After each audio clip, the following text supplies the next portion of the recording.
Assalomu alaykum, hurmatli kuzatuvchilar, hurmatli do'stlar.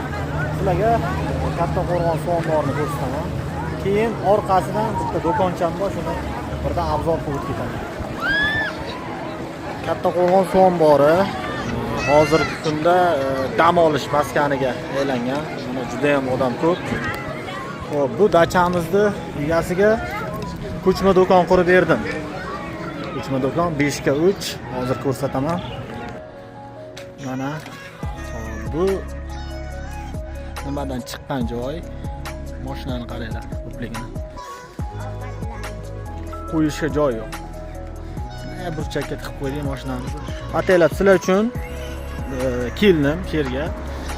Do'konimni nima deydi, obzor qilib bergani. Bu do'konni chiqib ketishda video qila olmadim, mana endi video qilyapman. Mana oldida fortishga hali ishga tushirmabdi egasi. Mana polkalar bilan qilib berganman. Mana ko'rishlarim juda ham chiroyli, juda ham sifatli. Mana kimga shunaqa do'konlar kerak bo'lsa, aloqaga chiqaverasizlar. Kelishtirib chiroyli narxda beramiz. Xudo xolasa savdo zo'r bo'lishi kutilmoqda, chunki juda ham odam ko'p. Mana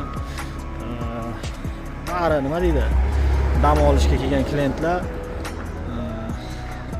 savdo qiladi bu yerda. Xullas, sifatli, arzon narxda do'kon kerak bo'lsa, bemalol aloqaga chiqaverasizlar, kelishtirib chiroyli narxda beramiz.